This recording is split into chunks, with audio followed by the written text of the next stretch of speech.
Là aussi, c'est comment dire, un peu une première pour nous, parce que donc, on inaugure une forme de table ronde qu'on intitule Chantier en cours, puisque c'est un projet qui n'est pas achevé, qui est en cours, donc c'est une présentation d'un travail, un work in progress, comme on dit en bon français, et autour d'une rencontre entre disons, les sciences sociales, un travail de sciences sociales, d'universitaire, et le travail d'une créatrice, d'une artiste, d'une photographe, Judith. Donc, Marc, tu es anthropologue, mais anthropologue non pas des contrées lointaines, anthropologue du politique. Tu as notamment fait ton terrain en France, tu as commencé sur, je crois, dans la Nièvre, l'anthropologie du politique. On te doit justement un livre Anthropologie du politique, Anthropologie de l'État, Anthropologie de la globalisation. Je crois que tu t'es aussi intéressé au luxe, voilà, donc à toutes ces formes très contemporaines et très actuelles de société. Et puis, Judith, tu es photographe. D'abord, photographe de l'architecture, photographe des territoires, mais on verra que ce projet t'a conduit à aller vers d'autres types de sujets. Alors tout simplement, ce qui est très intéressant aussi dans votre projet, qui est un projet en cours, c'est qu'il s'agit d'une rencontre. Il y a, avant même, je dirais, le concept, il y a d'abord peut-être une histoire que Marc, tu pourrais raconter, c'est comment tout simplement, comment est né ce projet à travers la rencontre, à travers un lieu, à travers aussi presque aussi une histoire familiale entre vous deux. Donc Marc, je te laisse nous raconter la genèse, l'origine de ce projet, avant d'aller un peu plus dans le concept du projet. Bien, d'abord, merci pour cette invitation. Je suis très heureux d'être parmi vous et dans cette maison. C'est quand même quelque chose de pas seulement patrimonial, mais qui a pour moi un sens politique, surtout aujourd'hui.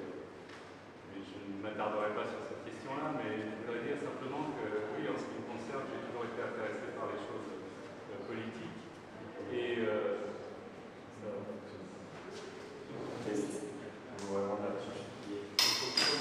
oui, alors d'accord. Là, c'est bon. Oui.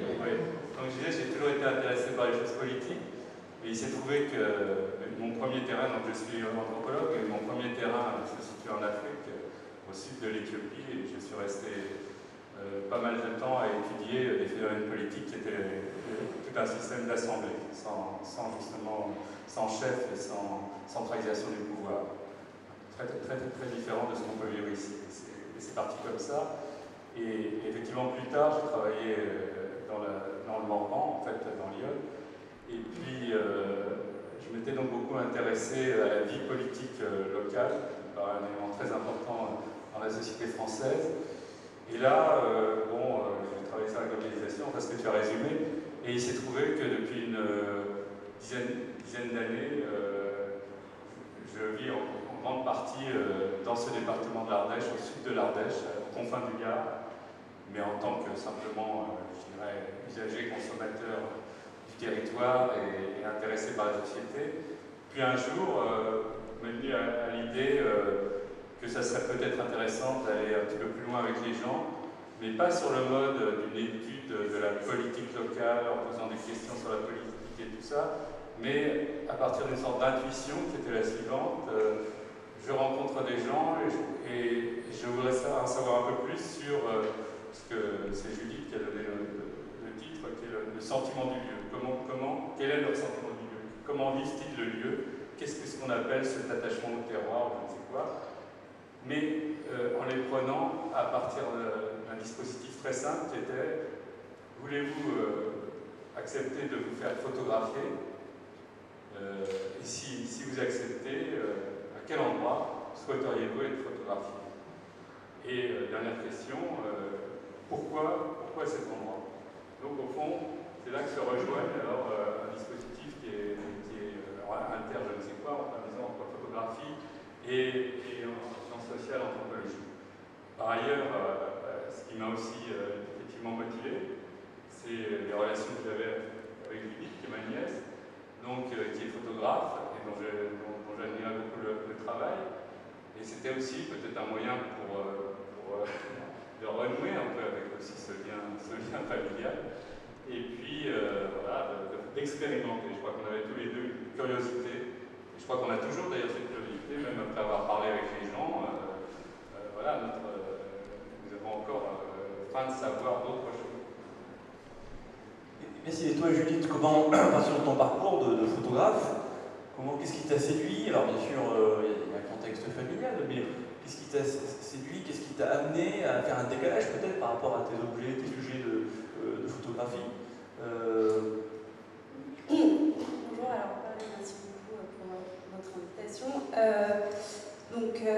Effectivement, Marc m'a proposé de collaborer avec lui à un projet autour des habitants du confin de l'Ardèche et du Gard, avec pour propos, autour de la notion de lieu.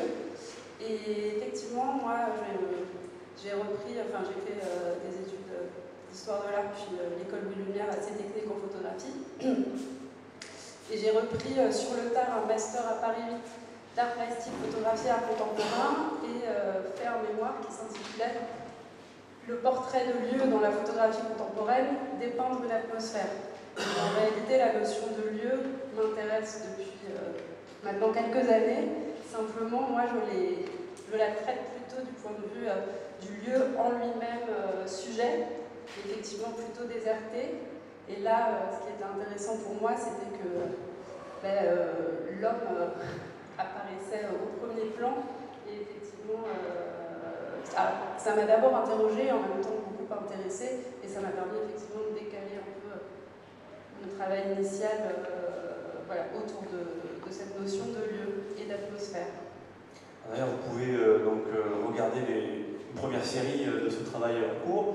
Et effectivement, on apparaît dans la photographie le portrait, mais le lieu est extrêmement présent. Ce n'est pas un portrait où on voit uniquement d'abord la personne, le sujet, et puis ensuite peut-être éventuellement au loin son environnement. Là, on sent qu'il y a vraiment non pas une tension, mais une coprésence entre une personne et un lieu, puis un lieu qui a du sens pour cette personne, parce que c'est elle qui décide de se faire photographier dans ce lieu. Pouvez-vous un petit peu un peu plus nous parler de ce travail artistique? Alors, je ne suis pas du tout photographe, ni historien de l'art, ni historien de la photographie, mais voilà, nous raconter, nous expliquer concrètement ton travail pour faire tenir justement ces deux sujets dans la photo, dans le cadre. Puis là, on a des exemples de ton travail.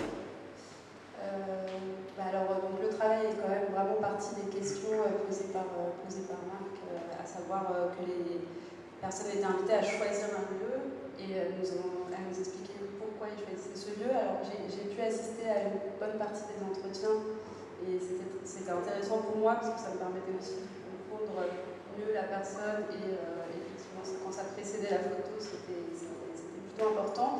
Et autrement les personnes en fait, je leur ai demandé d'essayer de penser à ce qu'évoquait le lieu pour elles au moment de la photographie en fait. Voilà, qu'il y ait quelque chose d'un peu de l'ordre du ressenti de leur part et de la mienne. C'est vrai qu'il y a une certaine distance, une certaine frontalité. Alors ça c'est un peu vrai pour le reste de mon travail aussi. Et en même temps, c'est vrai que la relation nouée avec ces personnes est à la fois très intime et à la fois assez distante parce que de mon côté, je les ai rencontrés relativement rapidement, etc. Et je pense que, oui, voilà. Et puis après, l'importance du fond duquel se détache la figure, c'est important dans mon travail en général et d'un point de vue plus plastique. Ouais. Et toi, Marc, par rapport à ton point de vue disciplinaire d'anthropologue du politique, quelle est la problématique, on va dire, au fond, que toi tu vois dans ce travail-là, problématique en tant qu'anthropologue du politique? Tu l'as dit, le rapport au lieu.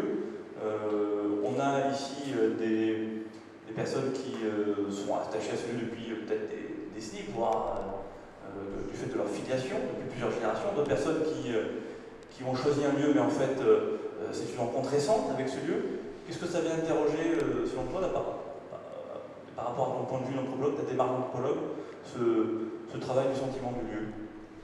Alors voilà, je vais être assez clair sur un point. C'est-à-dire que, comme il s'agit de ce festival de prendre la parole, en réalité, finalement, j'aime pas trop cette idée de prendre la parole, parce que quand on dit prendre la parole, il y a toujours quelqu'un qui vient prendre la parole, et généralement qui vient prendre la parole pour les autres. Et c'est pas par hasard d'ailleurs que souvent les grands politiciens français étaient des avocats. Et alors que moi, ce que j'essaie, c'est plutôt d'exprimer peut-être une parole et de chercher cette expression, plutôt que de demander aux gens, ce que j'ai fait beaucoup, puisque je travaillais sur la politique, et donc je posais beaucoup de questions sur les perceptions politiques de la part des gens, ce qui engageait tout de suite de leur part un discours déjà cadré politiquement. Et là, l'expérience était un peu différente. C'est-à-dire effectivement que les gens prennent la parole, en ce sens-là, expriment par une parole quelque chose qui est lié à ce lieu et qui peut ensuite avoir effectivement des incidences politiques. Je prends un exemple. Je demande, on était d'ailleurs tous les deux, on demande à un monsieur où est-ce qu'il voudrait se faire photographier. Et il nous dit à tel endroit que nous ne connaissons pas, on demande de préciser. Il dit, et on lui demande pourquoi, et il dit c'est parce que c'est le lieu le plus moche que je connaisse. Là on est un petit peu sidéré. Si, je vous emmène là, et c'est dans un endroit extrêmement joli, enfin qui a toutes les caractéristiques, vraiment c'est magnifique, là, tout le village, etc. Et il va nous emmener dans un lotissement. Et en fait, quand il commence à parler, donc il ne nous dit rien, il nous emmène et il nous met dans ce lotissement où on est en train de construire un mini HLM, en pleine campagne, c'est vrai que ça fait un peu bizarre, et puis il y a des pavillons qui sont en train de s'édifier.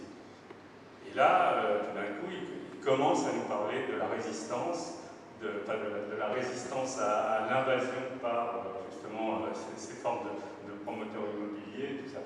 Et donc c'est tout un discours finalement qui devient un discours assez politique. Mais à la base, c'est simplement, on a posé simplement voilà. Mais lui, il s'en est saisi comme au fond comme vecteur politique en fait ou de contestation citoyenne. Mais c'est un exemple parmi d'autres. Alors que d'autres exemples, c'est pas du tout ça, effectivement, c'est des gens qui nous proposent un lieu qu'ils apprécient. Par exemple, Colette, là au fond, cette photographie que vous voyez là, qui est dans une espèce de cocon, c'est photographié en contrebas d'un chemin, le long d'une rivière, et c'est l'endroit où elle va se ressourcer, c'est l'endroit où elle médite. Et c'est quelqu'un qui va nous raconter, en fait, à partir de son histoire de vie, finalement, pourquoi elle a besoin de lieux de ce genre, et en quoi elle tient à ça, et pourquoi elle est attachée précisément à cette région, qui n'est pas du tout sa région d'origine, et qui va même, finalement, me transmettre un texte, qui figure d'ailleurs dans le texte que moi-même j'ai rédigé. Donc c'est tout un cheminement. Donc ça c'est une manière, et ce qui m'intéresse dans tout ça, c'est une manière d'exprimer quelque chose qui est aussi, qui va beaucoup souvent à contre-courant d'une idée qu'on a sur l'attachement, la notion d'attachement au lieu. Les gens sont attachés à leur lieu, c'est toute cette idée de patrimonialisation un peu qui a fait florès en France. Là on voit c'est des gens qui, d'abord parce qu'il y a aux confins du Gard et de l'Ardèche, finalement des populations assez diversifiées. Il y a toute une tradition de néo-ruraux, de migration, de machin. Donc finalement, ces gens-là, c'est plutôt la façon dont ils vivent un lieu que la façon dont ils sont attachés à un lieu. On peut très bien imaginer que ce qu'ils nous racontent là, à ce moment-là, dans quelques temps, finalement, peut-être ils seront ailleurs, peut-être ils verront autre chose, etc. Et ça, c'est aussi ce côté un peu fluctuant dans cet affect qui est lié à telle ou telle portion de territoire. Regardez ces premières photographies, je trouve qu'il se dégage une certaine forme de solennité, de dignité quelque part, avec justement cette proximité mais aussi distance respectueuse dont tu parlais, Judith. Est-ce que l'anthropologue que tu es, Marc, qui a d'ailleurs travaillé sur des rituels, mais des rituels de société contemporaine, des rituels du politique, il a même travaillé sur des rituels méditerranéens, avec la fameuse ascension de la roche de Solutré. Est-ce qu'il y a quelque chose de l'ordre du rituel, que la photographie montre, capte une certaine forme de ritualisation. Je pense à ce monsieur qui est dans sa cuisine, où il y a quelque chose là, c'est un choix, c'est parce que c'est le choix du photographie.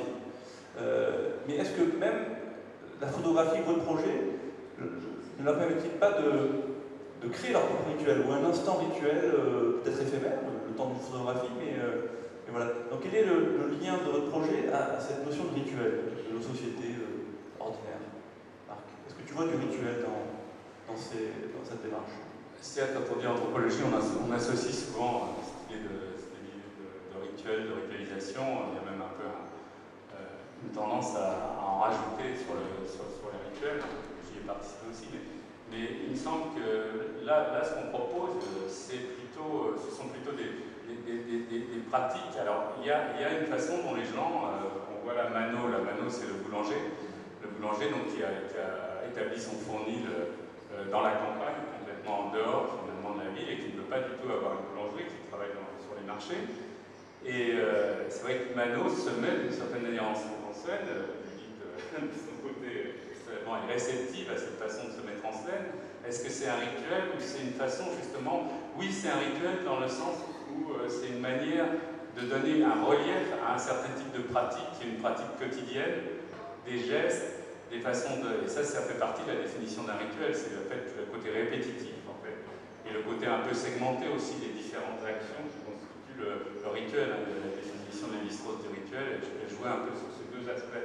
Donc on peut, et la photographie a tendance presque à accentuer ces choses-là, peut-être plus que si c'était une image de vidéo, etc. Donc il y a ça. Par contre, il y a une image qui est assez belle aussi, c'est ce monsieur-là qui est assis. Et ce monsieur qui a une très grande dignité et qui est en fait, si on va un peu plus loin et qu'on dit pourquoi on a photographié ce monsieur, c'est qu'en fait on est allé voir son fils qui est un viticulteur, qui fait de la viticulture bio, enfin un autochtone du coin, mais qui fait du bio avec beaucoup de difficultés. Et en fait il expliquait, je fais du bio parce que mon père est une victime de la façon dont on faisait le vin autrefois. Et il est très malade, il a été contaminé avec les intrants, et il se trouvait que son père était là, et qu'on a été très impressionné par ce monsieur qui a beaucoup de classe, on peut dire qu'il a beaucoup vraiment une façon d'être et tout, mais en même temps, derrière ça, il y a une histoire assez tragique, parce que ce monsieur, il est vraiment très malade.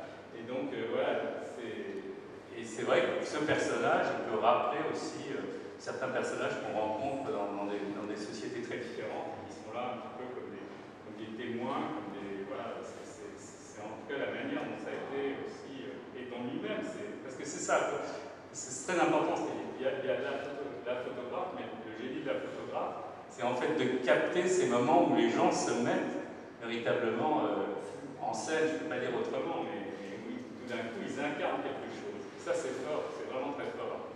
Justement, pour arriver à ce moment un peu critique, parce que le choix du lieu, c'est même pas une négociation, c'est une proposition, et c'est le sujet photographique qui dit voilà, c'est tel lieu, c'est décide, il n'y a pas eu de contrainte de choix. En revanche, il y a un moment donné, je pense que j'imagine que lui-même, la personne choisit plus ou moins sa pose, mais il y a quand même l'instant capté, capturé peut-être par ton travail, par la photographie. Là, il y a un moment donné où il se joue quelque chose quoi, entre le sujet et la photographie. Est-ce que tu peux nous parler de ce moment justement où tu s'arrêtes la photographie, se capte la solennité? Est-ce que tu peux parler de ce moment un peu critique? Oui, alors là c'est vrai qu'en plus, a priori, ce sont plutôt des personnes qui ont peu l'habitude d'être en représentation, et je pense que ça change aussi par rapport au fait de faire des portraits d'acteurs, de politiques. Et donc il y avait pour certaines quand même un léger malaise au départ à être photographiée, on sentait. Donc effectivement il fallait petit à petit que la personne ait un peu plus confiance, et donc ça pouvait prendre plus ou moins de temps, mais globalement, en fait c'est assez varié selon parce que justement par exemple Mano, lui donc était en pleine action, il avait décidé c'était pendant l'entretien, elle avait essayé de se faire photographier dans sa boulangerie en train de faire le pain. Et donc voilà, c'était à moi là de vraiment de capter le moment pendant que lui n'arrêtait jamais son travail en fait. Il était en permanent mouvement quasiment. Donc voilà, c'est vrai que c'est assez différent de ce monsieur, donc le père d'Olivier, qui s'est installé de lui-même, c'est sa maison qui domine ses vignes sur cette chaise voilà, avec ses lunettes et qui avait effectivement une présence et une allure énorme en fait et qui m'a regardé droit. Enfin, c'est allé relativement vite finalement et qui moi me faisait penser. Moi j'ai plutôt des références en lien avec le cinéma qui me faisaient vraiment penser à un personnage de parrain. En fait, pour moi c'est vraiment une forme d'incarnation. On pourrait s'imaginer en Italie d'ailleurs peut-être. Enfin voilà. Mais après ça c'est moi mon imaginaire. J'ai l'impression par exemple que dans ce cas-là ça s'est fait relativement rapidement et voilà, sa stature s'est imposée et voilà. Mathias par exemple, qui est photographié avec les oliviers, c'était un peu différent. Je pense qu'il était assez ému de ce lien particulier aux arbres qu'il nous a ensuite, qu'il a ensuite beaucoup développé parce qu'ils sont très liés à certains arbres, en tout cas certains saisonniers sont liés à des connaissances, à sa famille et parfois à des décès, enfin bref, et voilà, mais là j'ai capté ce moment un peu assez pensif, j'ai trouvé ça très beau surtout. Alors après, il y a aussi la lumière qui est quand même très importante, donc, et le cadrage, c'est un peu plutôt un peu instinctif de ma part. Et peut-être pour revenir au moment de la rencontre, parce que ces personnes que vous avez rencontrées, est-ce que Marc, tu peux nous expliquer dans quel cadre, comment se noue le premier contact? Ça, c'est un peu mon métier, quoi. Je veux dire, il s'agit de trouver des gens. Alors, qu'est-ce que j'ai fait? Tout bêtement, j'ai commencé au marché de Barjac et j'ai demandé à des commerçants sur le marché, je leur ai posé exactement la question là, qui est indiquée, à savoir, est-ce que vous pourriez vous faire photographier ou est-ce que vous connaissez éventuellement des gens qui voudraient participer? Alors, on fait un projet et ce projet est intitulé Le sentiment du lieu. Et tout de suite, ça a fait l'idée de sentiment du lieu. C'est ça qui m'a d'ailleurs un peu convaincu, ça valait la peine de le faire, parce que tout de suite, ah ouais, le sentiment du lieu, c'est intéressant, pourquoi pas, etc. Donc j'ai pris comme ça les coordonnées de quelques personnes, et puis progressivement, en rencontrant des personnes pour les photographier et demander s'ils connaissaient d'autres personnes, etc., en élargissant le cercle. Et en fait, ça s'est joué autour de 3 marchés. Le marché de Barjac, qui est le marché au centre, disons sur cette trajectoire, le marché de Vallon-Pont d'Arc, et puis tout ça, Vallon-Pont d'Arc qui est dans l'Ardèche, Barjac qui est dans le Gard, et un 3e marché qui est très fréquenté aussi, qui s'appelle Saint-Ambrois. Et Saint-Ambrois, c'est la porte des Cévennes. Et les caractéristiques de ces 3 lieux sont très très différentes. À la fois, ce n'est pas du tout des localités importantes, mais très typées, disons, très typées. Donc des types de populations qui ne sont pas nécessairement tout à fait les mêmes. Et quand on se rapproche des Cévennes, par exemple, on va avoir tout un phénomène autour des néos, des gens qui ont des maraîchers. Par exemple, on a Jean-Paul, moi je ne le vois pas, mais il est tout à fait. Jean-Paul, c'est vraiment dans les Cévennes, on est sur les terrasses, c'est des toutes petites plantations, quoi, des serres qu'il a posées là pour y accéder, c'est sportif en fait. Et ce monsieur qui est de longue date retraité, qui est en fait quelqu'un qui a été enseignant, mais qui était du coin et qui a décidé de poursuivre, et qui nous a raconté cette histoire assez belle, c'est qu'ils ont décidé, son groupe de générationnel dans ce village, ils ont décidé de continuer, alors qu'ils pensaient tous, ils avaient fait les écoles d'instituteurs ou des choses comme ça, ils pensaient tous s'en aller. Et ils ont vu des néos qui sont arrivés, hyper enthousiastes, qui leur ont dit, mais enfin, pourquoi vous partez? Ils ont commencé à discuter. Et finalement, il y a eu une espèce de mixage entre les néos, qui aussi sont restés finalement, et puis eux, et ça fait quand même quelque chose qui continue à vivre dans des marché. Voilà. Et ils sont, comme il dit, j'ai pas choisi, je suis né là, mais j'ai pas choisi l'INET. Et puis à un autre moment dans l'entretien, il dit ouais, mais c'est quand même le paradis. Mais c'est très, à la fois, c'est ambivalent quand il en parle. Mais en même temps, on voit tout le travail qui s'est effectué, on voit comment des mixages de population, finalement, avec des bénéfices réciproques, et puis l'histoire. Et puis ça continue. Donc c'est un peu comme ça. Donc ça a été très, très plaisant, en fait, de rencontrer des gens, mais avec cette idée qui n'était pas du tout dans ma manière de travailler antérieure, c'est-à-dire que c'était des rencontres que je voulais ponctuelles. On faisait vraiment l'entretien, on faisait en même temps ou séparément la photographie, et ça s'arrêtait là sur le plan. Alors, on gardait des relations, on a gardé les gens qu'on revoit, etc. Mais ce que je veux dire, c'était que tout devait se condenser finalement, c'était ça le côté expérimental de la chose, sur le temps qu'il souhaiterait accorder en ce qui concernait justement ce dont il voulait parler. Et bien entendu, pour se faire photographier. Alors je me dis que vous avez aussi suivi des refus, mais il y a peut-être eu aussi des rencontres qui ont commencé à se nouer, mais qui n'ont pas abouti. Il ne faut pas parler d'échecs, mais qui n'ont pas abouti à l'objet photographique. Est-ce que vous pouvez nous raconter tous les deux, à votre place, d'anthropologue et de photographe, les difficultés, voire les échecs, mais c'est pas le bon terme, mais aussi peut-être les décalages par rapport les voies différentes prises par le projet, par votre intuition initiale. Voilà.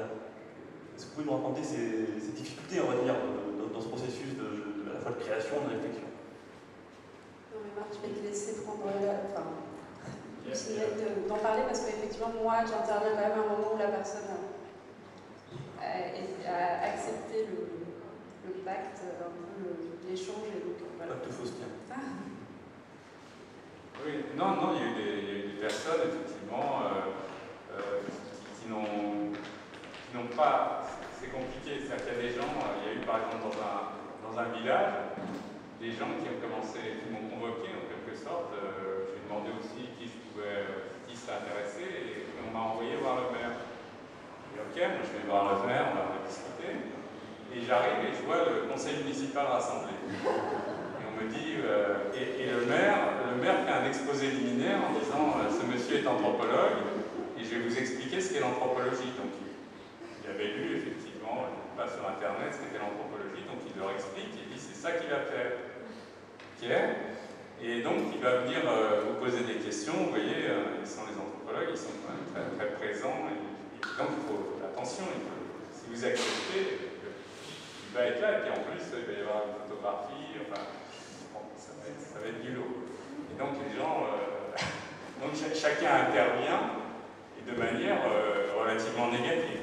Je sens que, alors, bon, on est en démocratie, donc il y a quand même une adjointe qui voit que quand même je commençais un peu à me décomposer parce que je voyais que c'était vraiment très mal tourné. Ça tournait vraiment à la critique de ces gens qui viennent, etc. Donc, mais elle dit non, mais on ne peut quand même pas le traiter de cette manière-là, il faut faire quelque chose.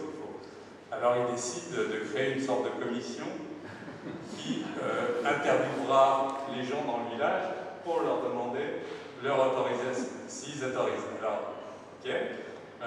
Alors à ce moment-là, on me dit on vous préviendra dès que ça sera fait. Alors j'attends 15 jours, 3 semaines, rien. Je me permets de téléphoner à cette adjointe qui m'avait semblé plutôt positive. Et je lui demande, mais comme ça, je lui dis, est-ce que vous accepteriez d'être photographié pour voir un petit peu? Elle me dit, ah non, c'est pas possible, je pars justement, je dois aller voir ma fille qui est à l'autre bout de la France, c'est très compliqué, etc. Alors là, je sens vraiment, quoi. Je lui dis, mais est-ce que vous avez un peu parlé de cette initiative? Elle me dit, ouais, non, je ne peux pas vous expliquer, mais je crois que vous feriez mieux de ne pas insister.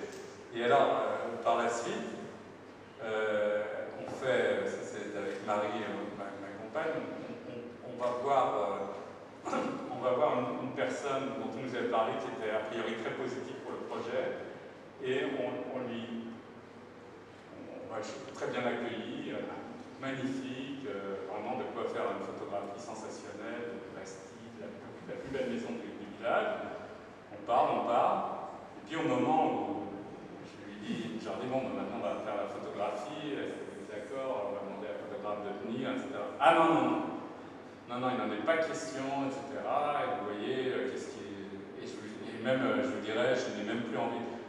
Autrefois, je vous aurais dit, bien sûr, photographiez-nous ici, mais maintenant, moi, je n'ai qu'une envie, c'est qu'ils gagnent à la loterie, c'est de quitter cet endroit-là, parce qu'ils ont construit à côté de moi un lotissement. Enfin, donc, et là, ils nous parlent dans ce village qu'il y avait une vraie guerre entre, justement, le conseil municipal qui avait mis sur le coup les promoteurs, qui étaient en train de... Bon, toutes sortes de spéculations, et eux étaient des victimes, et eux ne voulaient plus, et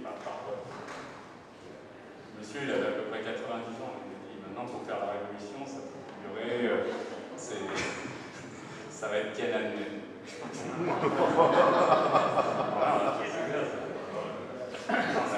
Voilà, alors là, on a compris que c'était quand même très compliqué. Ce qui est le drôle de la manière dont tu le racontes, mais fondamental et intéressant, c'est que tout projet de cette nature, quelque part, il vient perturber, le terme perturber au sens positif et négatif, mais il vient interférer, c'est jamais neutre. Et donc, il y a des phénomènes de fermeture, où le chef du village ferme l'accès au collectif, ou des refus plus diffus. Mais pour tous les gens, toutes les personnes qui ont accepté d'être participer à votre projet, d'être photographiés, déjà ont-ils vu ensuite la photographie, et surtout, du coup, quels ont été les retours, le retour du sujet par rapport à votre travail, la réflexion, l'autoréflexion par rapport à ce que vous avez fait avec eux en fait. En fait, on n'a pas eu tellement de... C'est-à-dire qu'on en ce qui me concerne, parce que j'étais quand même beaucoup sur place, j'ai été amené à revoir les gens, je leur ai transmis tous les portraits qu'ils m'avaient aussi transmis, donc ils ont remercié gentiment, etc. On s'est exprimé, voilà, on a parlé, mais en fait, on n'a pas... Il y a une sorte d'attente maintenant, parce que ce dont on a parlé, c'est la possibilité de faire une exposition et surtout de publier un ouvrage avec tous ces portraits. Donc ils sont un peu dans l'attente, en fait. Ils sont un peu dans l'attente. Mais non, c'est d'ailleurs, je le sens maintenant, je sens une attente latente chez les gens. Et voilà, on en est là. Comme le projet n'est pas terminé. C'est justement, peut-être Marc ou Judith, au niveau des délais, l'objectif de publication et puis de forme finale de l'œuvre. On imagine un livre, un beau livre avec texte et photographie. Comment voyez-vous, peut-être Judith et Marc, l'objet final en fait, la restitution finale de l'œuvre? Effectivement, ce serait un livre, mais après réflexion, et puis après quelques essais, etc. Moi, j'ai quand même l'impression que c'est d'abord quand même un travail anthropologique, et c'est vraiment le texte et les entretiens malgré tout. La photographie est point de départ, et peut-être pas prétexte, mais en tout cas permet de rentrer dans le sujet, que les gens s'approprient quelque chose, effectivement. Mais donc, bref, du coup, tout ça pour dire que ce serait plutôt un livre non pas très grand et pas du type livre d'art, beau livre ou livre de photographie. Aujourd'hui, ça se fait beaucoup, mais c'est vrai qu'il y a de très belles choses qui se font. Mais là, on imaginait plutôt quelque chose de plus modeste en termes de format, et puis des portraits qui viennent de temps en temps ponctuer le texte. Voilà, on avait pensé un moment aussi à faire un cahier à la fin avec tous les portraits, mais finalement, ça semble plus intéressant que ça s'intègre. Et finalement, le petit format et l'intimité, alors c'est un peu l'inverse de ce que vous voyez ici, mais ça serait plutôt quelque chose de cet ordre-là. Pour moi, ça me semble vraiment plus cohérent, en fait, par rapport à l'ensemble du projet. Et voilà, ce ne sera pas le cas forcément pour d'autres de mes projets, mais pour celui-ci, je trouve que c'est... Ouais. Un petit mot Marc aussi, puis ensuite on pourra la discussion. Là, en gros, le texte est après tout ça est à peu près terminé. Et c'est vrai que toute la question maintenant, c'est effectivement comment ça s'articule, et c'est ça qui est en même temps intéressant. Mais je vois très bien, d'ailleurs en parlant, je vois bien que chaque fois qu'on évoque tel et tel portrait, et qu'en même temps on raconte autour, ça marche très bien, quoi. Tout le monde se retourne, tout le monde regarde, et tout le monde a envie d'écouter l'histoire qui va être racontée. Donc je pense qu'il y a cette espèce de complémentarité sur laquelle, à mon avis, il faut absolument jouer. Et c'est vrai qu'on n'a pas besoin d'en faire un opus magnum.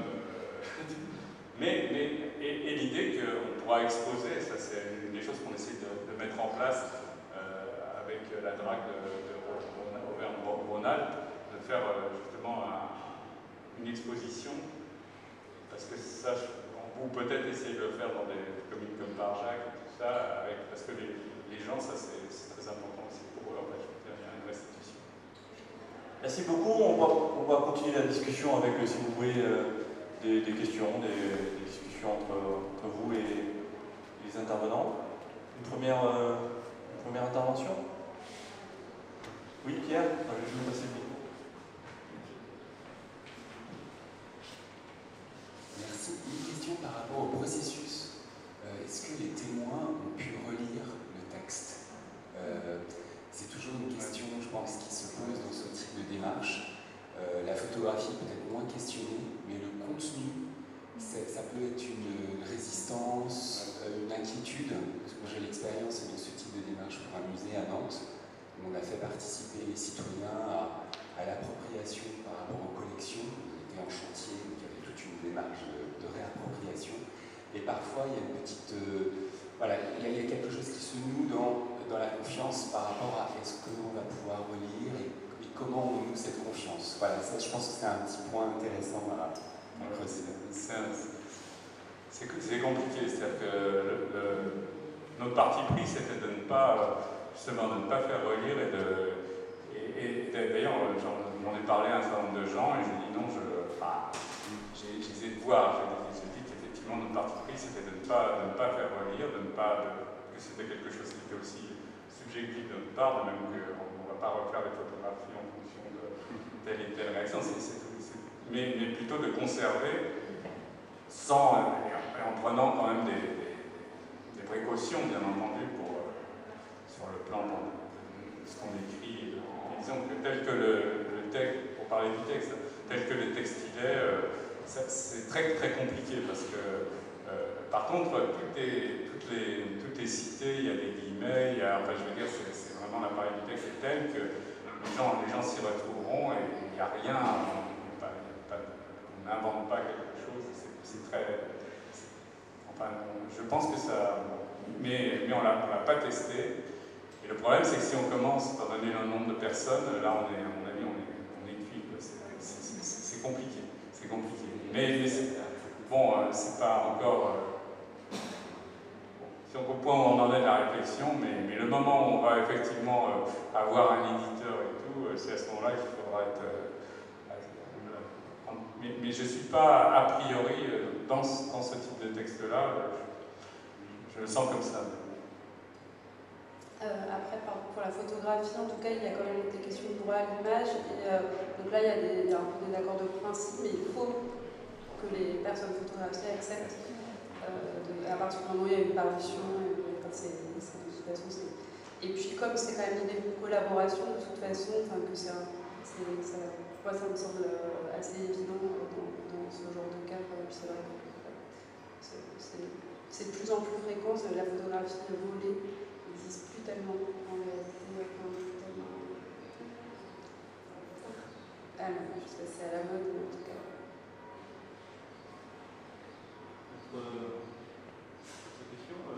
Nous avons des éminents représentants de la DRAC Nouvelle-Aquitaine.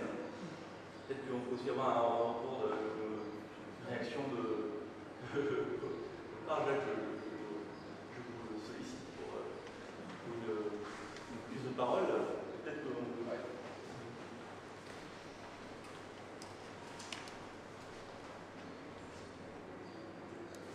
Bonjour, oui.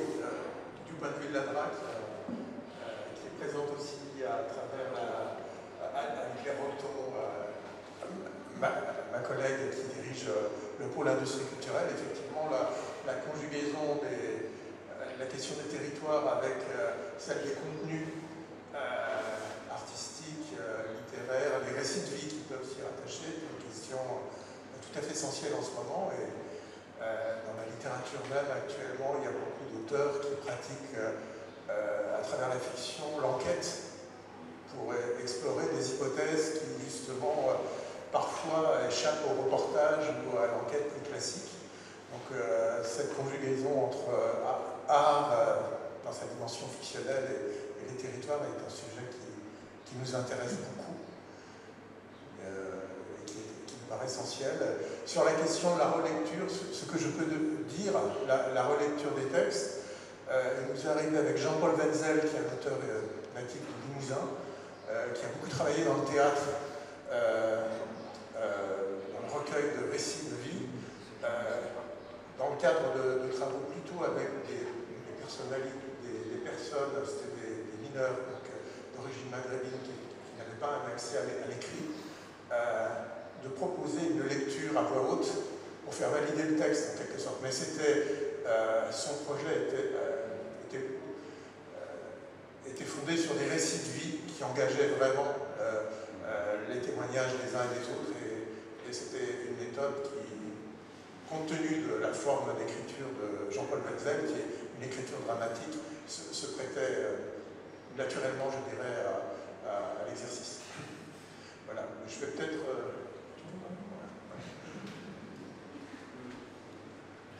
Merci, en tout cas, c'est passionnant.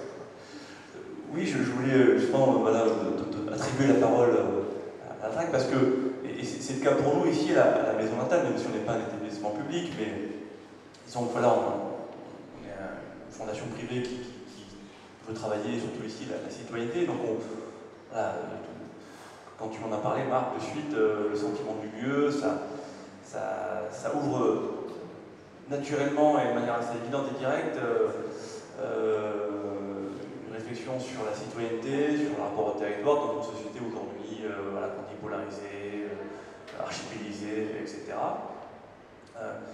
Et donc on voit bien le débouché, et j'emploie bien le terme débouché à bon escient, le débouché, on va dire, pour des projets financés par les pouvoirs publics ou par des collectivités, mais il y a aussi un risque, justement.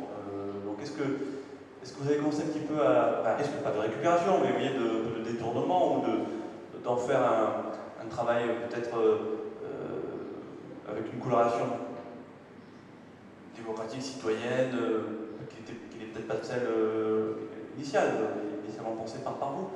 Comment vous envisagez justement un peu cette suite entre collectivité, bien sûr la volonté, le désir de montrer votre travail avec les collectivités, peut-être même, parce qu'en Ardèche, ça peut être ici en Charente, même l'idée de, pourquoi pas, d'une suite, ou pas, justement, de dire non, attention.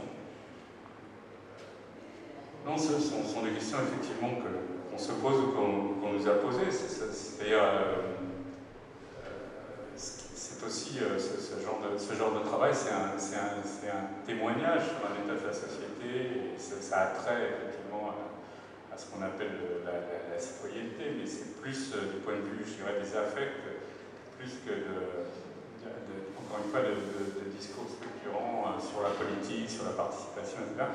Et l'idée que, je sais pas, que la DRAC ou les institutions de ce genre s'intéressent à ce qu'on fait, ça me paraît totalement naturel. Je veux dire, le contraire serait plutôt choquant. C'est-à-dire que là, pour moi, il n'y a vraiment pas de souci de récupération. Il y a, au contraire, dans la mesure où on peut donner un certain écho à ce que nous avons fait, tous les moyens sont bons, et les institutions sont des moyens.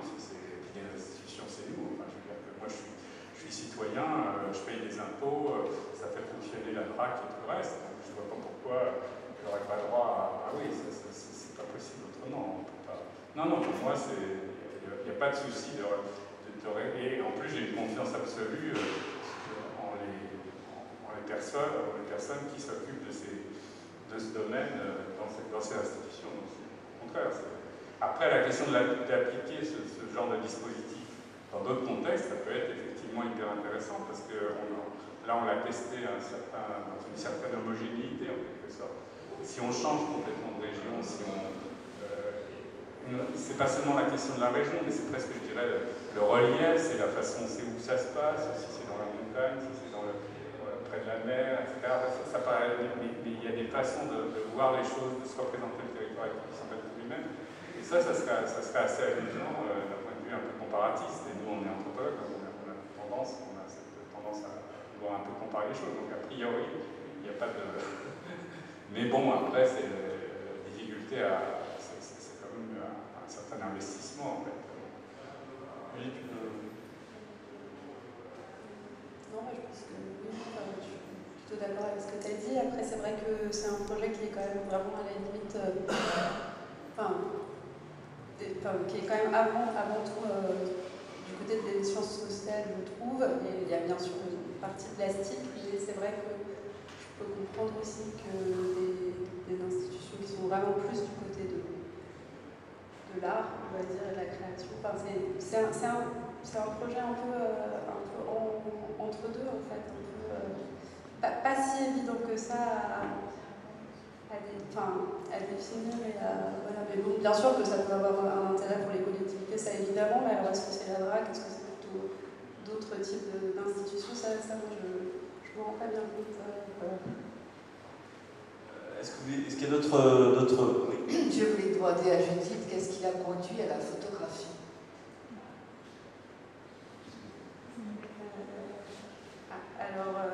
Ce qui m'a conduit à la photographie, d'un point de vue très pratique, j'ai démarré au lycée parce qu'il y avait une option art plastique facultative photographie et un laboratoire noir et blanc. Et donc j'ai démarré, je suis un peu tombée dedans. J'ai commencé le tirage la photographie en noir et blanc, en argentique, par du tirage et avec le côté magique que peut avoir l'apparition de l'image et la chambre noire, etc. Et avec une enseignante vraiment très très bien. D'ailleurs, c'est assez drôle parce qu'elle expose actuellement à La Rochefoucauld, juste à côté, à la Chapelle du Vent, je crois. Bon, bref, ce week-end, mais c'est Odile Pellissier. Et finalement, j'ai pris énormément de plaisir et c'était vraiment le démarrage. Voilà. Et par ailleurs, moi j'ai été élevée par des parents qui sont dans le monde de l'art. Mon père est conservateur et ma mère était aussi professeur détaché au musée d'Orsay sur les rapports art et littérature. Donc en fait, moi j'ai fréquenté les musées depuis l'âge de 6 mois, avant peut-être, je ne sais pas. Bon, en tout cas, j'ai eu l'habitude quand même de voir beaucoup de choses et donc dans ce sens-là, il y avait quelque chose, je sais pas, de culturel à aller vers peut-être la question des arts plastiques. Mais c'est vrai que moi, je suis partie plutôt du côté de la pratique et voilà, peut-être comme moyen d'expression aussi. Oui. Oui, Judith, comme tu me disais que tu étais très intéressée par les tournages de films et par le cinéma, et que ça a influencé beaucoup ton travail, est-ce que vous avez envisagé à un moment peut-être de faire un film ou de filmer les personnes sous un angle plutôt documentaire? Alors, c'est vrai que moi, ça m'intéresse, mais en tant que vraiment que cinéphile amatrice, mais c'est vrai que le monde du cinéma m'intéresse. J'ai fait tout un projet sur les salles de cinéma, notamment, mais là, désertées, justement, sans spectateurs et qui deviennent elles-mêmes le lieu d'une possible fiction. Mais moi, ce qui m'intéresse, c'est la photographie par rapport au cinéma, dans son lien au cinéma, vis-à-vis du cinéma. Et donc, non, moi, l'image, j'ai fait un petit peu, mais non, pour l'instant, je reste plutôt sur l'image fixe de mon côté. Après, ça pourrait bien sûr donner lieu à un travail documentaire filmé.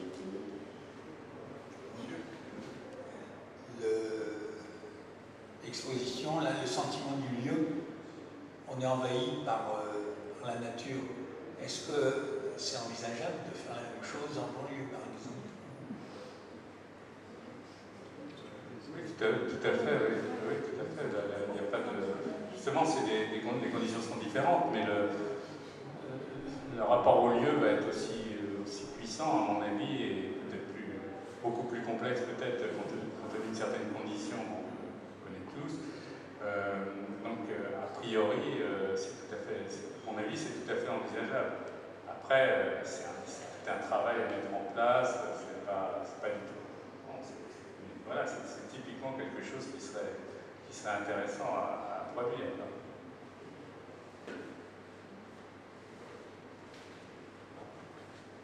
Peut-être une toute dernière série de questions, s'il y en a. On a des auteurs, on a des poètes, alors Pierre. Mais comme on a aussi des poètes qui vont justement ensuite intervenir juste après, Olivier et Julia, si vous avez aussi votre regard de poète par rapport à ce travail-là. Et Pierre d'abord. Judith en parlait à l'instant, le lien effectivement entre cette pratique de la photo et ce travail de recherche, cette pratique de sciences sociales.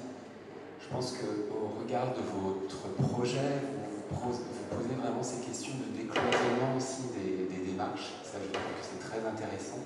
Nous en parlions hier. Il y a un autre service du ministère de la Culture qui est essentiel aujourd'hui dans l'approche des territoires, c'est le service de l'inventaire du patrimoine. Et dans l'approche autour du patrimoine immatériel, je trouve que la démarche qui est exposée ce matin est passionnante et invite effectivement à créer ces liens entre les professionnels de terrain qui travaillent depuis maintenant des décennies, on fête un anniversaire de l'inventaire général des richesses artistiques de la France, mais avec ces pratiques de sciences sociales. Et je pense qu'il faut vraiment, c'est un très bel exemple que vous nous montrez ce matin du décloisonnement en fait, et de lier finalement la recherche, création et recherche. En fait, vous l'incarnez. Dernière question d'Olivier.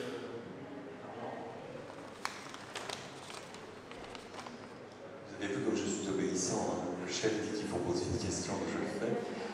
D'abord, merci beaucoup. Je m'interrogeais sur une chose, autant le titre Sentiment du lieu, je crois, résonne beaucoup avec ce dont on va vous parler tout à l'heure, autant pour moi, il y a une question. À chaque fois, si j'ai bien compris, il y a une personne, un cadre, un lieu choisi par elle pour sa manière de l'habiter.